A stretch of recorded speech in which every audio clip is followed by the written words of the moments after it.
Hi friends, welcome to my YouTube channel. ಎಲ್ಲರೂ ಹೇಗಿದ್ದೀರಾ? ಚೆನ್ನಾಗಿದ್ದೀರಾ ಅಂತ ಅಂದ್ಕೊತೀನಿ. ಇವತ್ತು ರಾ ಮಾವಿನಕಾಯಿ ಅಂತಂತಂದರೆ ಮ್ಯಾಂಗೋ ಸೀಸನ್ ಮುಗಿದಿದೆ, ಇವಾಗ ಯಾಕೆ ಮಾಡ್ತಾಯಿದ್ದೀನಿ ಅಂತ ನೋಡ್ತಾ ಇದ್ದೀರಾ? ಇಲ್ಲ, ಇದು ಮೊದಲೇ ಮಾಡಿದ್ದೆ, ಬಟ್ ಅಪ್ಲೋಡ್ ಮಾಡೋಕ್ಕಾಗಿದ್ದಿಲ್ಲ. ಸೊ ಇವಾಗ ಮಾಡ್ತಾಯಿದ್ದೀನಿ. ಇದು ಯಾರಾದರೂ ಅಡುಗೆ ಬರಲ್ಲ, ಏನು ಬರಲ್ಲ ಅಂತಲೂ ಟೆನ್ಷನ್ ಬೇಡ, ಸಿಕ್ಕಾಪಟ್ಟೆ ಈಸಿ ಇದು. ಬನ್ನಿ ಹೇಗೆ ಮಾಡೋದು ಅಂತ ಹೇಳ್ಕೊಡ್ತೀನಿ. ಈ ಮಾವಿನಕಾಯಿನ ಚಿಕ್ಕ ಚಿಕ್ಕದಾಗಿ ಕಟ್ ಮಾಡ್ಕೊಳ್ಬೇಕು. ನೋಡಿ, ನಾನೀಗ ಮಾಡ್ಕೊಂಡಿದ್ದೀನಿ ಆಲ್ರೆಡಿ. ಅದರೊಳಗೆ ನೀರು ಇರಬಾರ್ದು ಅಂತ ಹೇಳ್ಬಿಟ್ಟು ಒಂದು ವೈಟ್ ಕಲರ್ ಟವಲ್ ಅಥವಾ ಏನಾದರೂ ತೊಗೊಳ್ಳಿ, ಕ್ಲೀನಾಗಿರೋದನ್ನು ತೊಗೊಂಡ್ಬಿಟ್ಟು ಅದರಲ್ಲಿ ಒಂದು ಸ್ವಲ್ಪ ಹಾಕಿ ಎಲ್ಲ ನೀರು ಹೋಗಬೇಕು.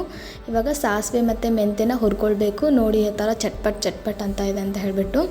ಆಮೇಲೆ ನಾವು ಮಾವಿನಕಾಯಿ ನೀರೆಲ್ಲ ಹೋಯ್ತಲ್ಲ, ಇವಾಗ ಸ್ವಲ್ಪ ಅರಿಶಿನ, ಖಾರ, ಉಪ್ಪು ನೋಡಿ ಹಾಕ್ಕೊಳ್ಳಿ ಒಂದು ಸ್ವಲ್ಪ. ಆಮೇಲೆ ಇವಾಗ ನಾವು ಮೆಂತ್ಯ ಮತ್ತು ಸಾಸಿವೆನ ಹುರ್ಕೊಂಡಿದ್ವಲ್ಲ, ಅದನ್ನ ಮಿಕ್ಸಿಗೆ ಹಾಕ್ಕೊಂಡು ಪುಡಿ ಮಾಡ್ಕೊಂಡಿದ್ದೀವಿ. ಇದನ್ನು ಕೂಡ 2 ಸ್ಪೂನ್ ಆಗುತ್ತೆ, ಹಾಕ್ಕೊಂಡು ಚೆನ್ನಾಗಿ ಕಲಿಸ್ಕೋಬೇಕು. ಇವಾಗ ನೋಡಿ ಯಾವ ಥರ ಕಾಣ್ತಾಯಿದೆ. ಯಾರಿಗೆಲ್ಲ ಇಷ್ಟ ಹೇಳಿ? ಮ್ಯಾಂಗೋ ಅಂದರೆ ಯಾರಿಗೆ ಇಷ್ಟ ಆಗಲ್ಲ ಹೇಳಿ? ಎಲ್ರಿಗೂ ಇಷ್ಟ, ಬಾಯಲ್ಲಿ ನೀರೇ ಬರುತ್ತೆ.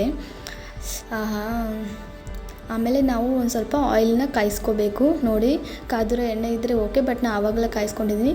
ಬಿಸಿದಂತೂ ಹಾಕಬಾರ್ದು, ಒಂದು ಸ್ವಲ್ಪ ತಣ್ಣಗಾಗಕ್ಕೆ ಇಡಬೇಕು. ಇಟ್ಮೇಲೆ ಆಮೇಲೆ ಇದಕ್ಕೆ ಆಯಿಲ್ ಹಾಕ್ಕೊಳ್ಳೋಣ. ಇವಾಗ ನೋಡಿ ಹಾಕ್ಕೋತಾ ಇದ್ದೀನಿ. ಎಷ್ಟು ಚೆನ್ನಾಗಿದೆ. ಚೆನ್ನಾಗಿ ಮತ್ತೆ ಮಿಕ್ಸ್ ಮಾಡ್ಕೊಳ್ಳೋಣ. ಒಂದು ಸ್ವಲ್ಪನೇ ಹಾಕ್ಕೊಂಡು ಅದನ್ನ ಇದು ಮಾಡ್ಕೊಳ್ಳಿ. ನೋಡಿ ಈ ಥರ ಕಲಿಸ್ಕೊಳ್ಳಿ. ಬಾಯಲ್ಲಿ ನೀರೇ ಬರುತ್ತೆ. ಇವಾಗ ಯಾರೆಲ್ಲ ವೀಡಿಯೋ ನೋಡ್ತಿದ್ರೆ ಪ್ಲೀಸ್ ಸಬ್ಸ್ಕ್ರೈಬ್ ಮಾಡಿ, ಸಪೋರ್ಟ್ ಮಾಡಿ, ಲೈಕ್, ಶೇರ್, ಕಮೆಂಟ್ ಕೂಡ ಮಾಡಿ. ತುಂಬ ಈಸಿ ಇದು, ಏನು ಟಫೇ ಇಲ್ಲ. ಯಾರು ಬೇಕಾದರೂ ಮಾಡ್ಬೋದು ಇದನ್ನು ಕ್ವಿಕ್ಕಾಗಿ.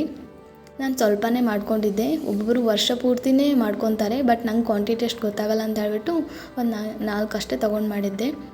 Thank you so much. ಮತ್ತು ನೆಕ್ಸ್ಟ್ ವೀಡಿಯೋದಲ್ಲಿ ಮತ್ತೊಂದು ಕುಕ್ಕಿಂಗ್ ಚಾನಲ್ನಲ್ಲಿ ಬರ್ತೇನೆ. Thank you so much. Take care. Bye bye.